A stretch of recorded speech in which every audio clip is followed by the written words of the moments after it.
दोस्तों, मुंबई के प्रसिद्ध लाल बाग के राजा की पहली नजर भक्तों के सामने आ चुकी है। लाल बाग के राजा 20 किलो के सोने का मुकुट पहने नजर आए। इस सोने के मुकुट की कीमत 15 करोड़ रुपए बताई जा रही है। वहीं मेहरून रंग के राजसी कपड़ों में गणपति का रूप बहुत ही भव्य लग रहा है। आइए जानते हैं लाल बाग के राजा की कुछ खास बातें और इनसे ही जुड़ी एक घटना के बारे में। दोस्तों, लाल बाग के राजा गणपति को खास तौर पर उनकी ऊंची मूर्ति और भक्तों की अपार आस्था के लिए जाना जाता है।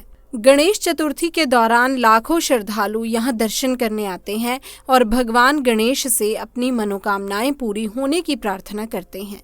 तो दोस्तों, क्या आपने लाल बाग के राजा के बारे में सुना है? सनातन धर्म के लोगों को तो जरूर पता होगा। लाल बाग के राजा मुंबई में गणेश चतुर्थी के दौरान स्थापित किए जाने वाले सबसे प्रसिद्ध गणपति पंडालों में से एक हैं।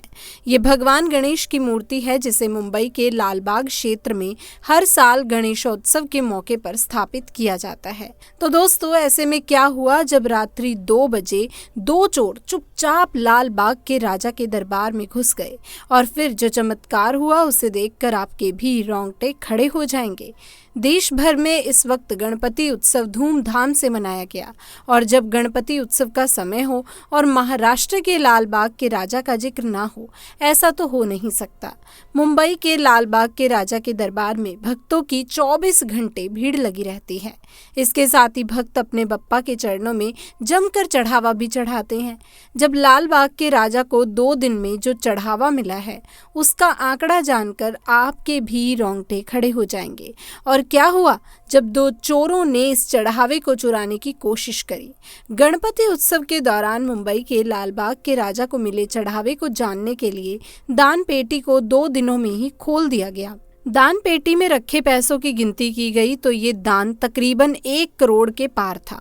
2 से 3 दिनों में इतना ज्यादा दान देख करके सभी लोग बहुत ही ज्यादा हैरान थे। साथ ही गणपति उत्सव में लाल बाग के राजा को लोग खूब सोना चांदी भी चढ़ा रहे थे।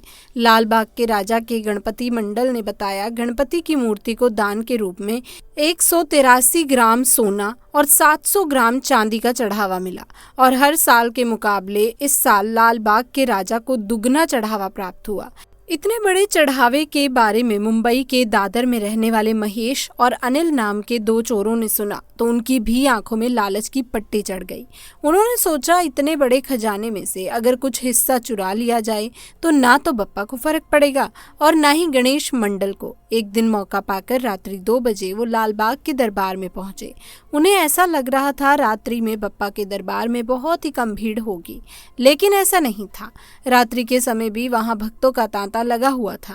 महेश और अनिल भी 5 किलोमीटर की लाइन में लगे हुए थे, लेकिन उनका उद्देश्य भगवान के दर्शन करना नहीं बल्कि भगवान के चढ़ावे को किसी तरह से चुराना था। जैसे तैसे भीड़ को पार करके 4 घंटे के बाद वो आखिरकार लाल बाग के राजा के दरबार में पहुंचे।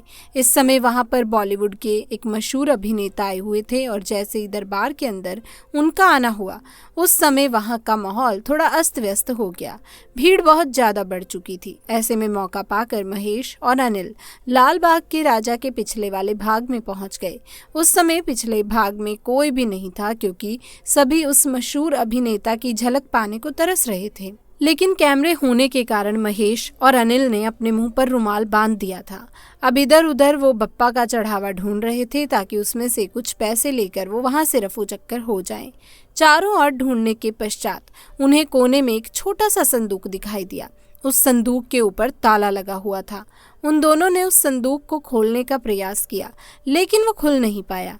जैसे तैसे मौका पाकर उस संदूक को जब उन्होंने उठाया तो सामने की ओर उन्हें दरवाज़ा दिखाई दिया और उस दरवाजे से वो दरबार के बाहर निकल गए और बहुत ही तेजी के साथ भागने लगे। उन्हें ऐसा लग रहा था कि उनके हाथ बहुत बड़ा खजाना लग चुका है, लेकिन लाल बाग के राजा को मनोकामनाओं की पूर्ति करने वाला देवता कहा जाता है। इतने बड़े बड़े चमत्कार इस दरबार में होते हैं। आज महेश और अनिल के साथ भी ऐसा ही एक बहुत बड़ा चमत्कार होने वाला था। अब महेश और अनिल ने तकरीबन 5 किलोमीटर का सफ़र तय कर लिया था। उस समय वो बहुत ही गरीब बस्ती में मौजूद थे। तभी आगे बढ़ते बढ़ते एक बहुत बड़ा चमत्कार हुआ। उस संदूक का वजन अचानक से बहुत तेज गति के साथ बढ़ने लगा और समय के साथ उसका वजन इतना ज़्यादा हो चुका था कि अनिल और महेश उसे टोक नहीं पाए। इसीलिए वो संदूक उन्हें एक ही जगह पर नीचे रखना पड़ा। अब जैसे ही पत्थर की मदद से उन्होंने संदूक के ताले को तोड़ा और जैसे ही संदूक को खोला गया तो अंदर का नज़ारा देखकर महेश और अनिल के होश उड़ गए, क्योंकि अंदर हीरे जवाहरात और पैसे नहीं बल्कि खाने के पैकेट थे। उन्हें ऐसा लग रहा था हमारे इतने बड़े जोखिम उठाने का कोई मतलब नहीं निकला, क्योंकि संदूक के अंदर तो खाने की वस्तुएं हैं। लेकिन जब उन्होंने नज़र घुमाकर चारों ओर देखा तो पाया कि उस गरीब बस्ती में तो कई सारे भूखे लोग हैं। तो महेश और अनिल के मन में भी थोड़ी सी भावना जाग गई और उन्होंने वो सारे खाने के पैकेट उस गरीब बस्ती के भूखे लोगों को खिला दिए। और इस घटना के बाद उन्हें लाल बाग के राजा का चमत्कार समझ में आया। वो समझ चुके थे कि ये चोरी उन्होंने की नहीं है बल्कि लाल बाग के राजा ने उनसे करवाई है। वो तो केवल माध्यम है। भगवान अपने भूखे भक्तों तक खाना पहुंचाना चाहते थे। जब लाल बाग के दरबार में सीसीटीवी फुटेज में 2 चोरों को संदूक चुराते हुए देखा गया तो सबके मन में एक ही उलझन बनी हुई थी कि पीछे की ओर से तो कोई दरवाजा ही नहीं था, तो आखिर वो दोनों चोर बाहर कैसे गए। इस गुत्थी को आज तक कोई सुलझा नहीं पाया, लेकिन इसे अभी तक का लाल बाग के राजा का सबसे बड़ा चमत्कार कहा जाता है। अब दोस्तों, आपके मन में एक प्रश्न आ रहा होगा कि आखिर लाल बाग के राजा की स्थापना कब हुई। आखिर वो कौन मूर्तिकार है जो हर साल इतनी बड़ी मूर्ति का निर्माण करता है। तो इन सब के पीछे भी एक बहुत ही बड़ा रहस्य है। लाल बाग के राजा का पंडाल, मूर्ति और भक्तों के भारी भीड़ एक महान विरासत का हिस्सा है। एक ऐसी विरासत जो आज़ादी के पहले से चली आ रही है। वही परंपरा, वही तौर तरीका और वही आस्था पिछले 82 सालों से लाल बाग के राजा के दरबार में यूं ही सज रहा है। और ऐसे ही हर साल श्रद्धालुओं की भारी भीड़ उमड़ रही है।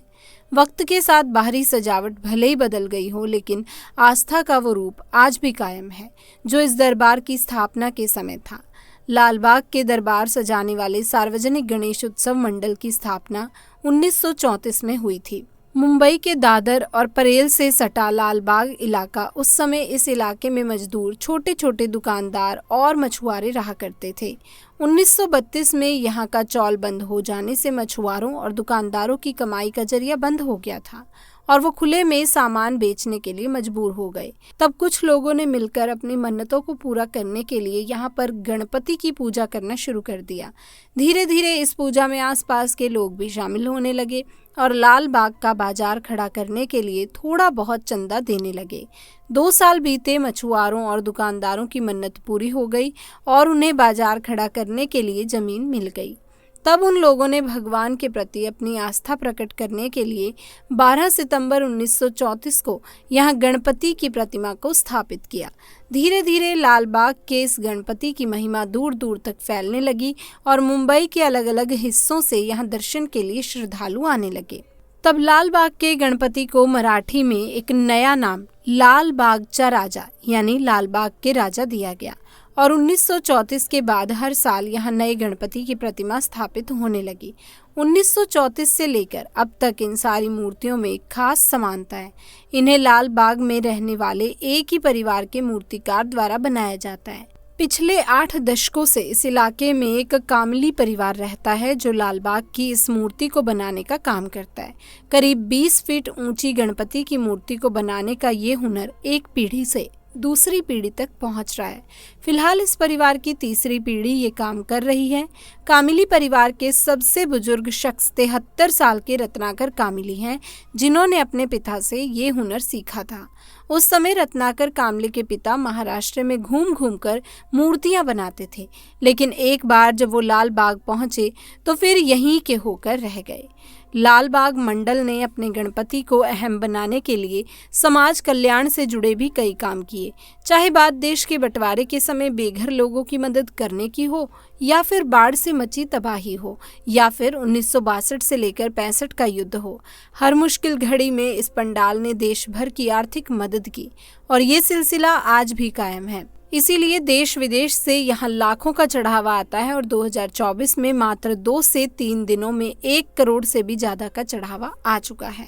दोस्तों, लाल बाग के राजा की खास बातें। लाल बाग के राजा की पहली झलक मंत्रमुग्ध करने वाली है। इस साल लाल बाग के राजा किसी राजसी रंग में सरोबार दिख रहे हैं। लाल बाग के राजा ने सिर पर सोने का मुकुट पहन रखा है, जिसका वजन 20 किलो के आसपास बताया जा रहा है। वहीं मुकुट की कीमत की बात करें तो 15 करोड़ रुपए का सोना बप्पा के मुकुट में लगा हुआ है। खबर के मुताबिक लाल बाग के राजा का ये मुकुट रिलायंस फाउंडेशन की तरफ से अनंत अंबानी ने गणपति जी को भेंट किया है।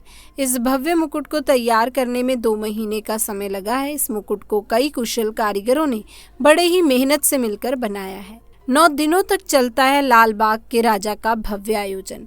महाराष्ट्र के गणपति मंदिर में 9 दिन का भव्य आयोजन चलता है। हर साल की तरह इस बार भी गणेश चतुर्थी का महापर्व 7 सितंबर शनिवार से शुरू होकर 17 सितंबर अनंत चतुर्दशी तक चला। इस पर्व के दौरान देश विदेश से भक्त गणपति बप्पा के दर्शन करने के लिए आए। पौराणिक दोस्तों मान्यता की लाल बाग के राजा के दर्शन करने से भक्तों के सभी दुख और संकट दूर हो जाते हैं और उनकी मनोकामनाएं, इच्छाएं पूरी हो जाती हैं। अब बात करें लाल बाग के राजा के मंदिर का इतिहास, तो दोस्तों लाल बाग के राजा के मंदिर की स्थापना 1934 में की गई थी। गणेश जी का ये मंदिर महाराष्ट्र के मुंबई के परेल इलाके में स्थित है। लाल बाग के राजा को इच्छाओं की पूर्ति करने वाले देवता के रूप में पूजा जाता है। गणेश चतुर्थी पर 9 से 10 दिनों तक चलने वाले भव्य गणेश उत्सव में गणपति जी के दर्शन करने के लिए भक्तों की 5 से 10 किलोमीटर लंबी कतार यानी लाइन लगी होती है। लाल बाग के राजा की मूर्ति का विसर्जन गिरगांव चौपाटी में किया जाता है। गणेश विसर्जन के साथ ही इस भव्य आयोजन का समापन हो जाता है। तो दोस्तों आप हमें नीचे कमेंट बॉक्स में ज़रूर बताइए, क्या आप कभी मुंबई में लाल बाग के राजा का दर्शन करने के लिए गए हैं, जिन्हें नाम दिया गया है लाल बागचा राजा।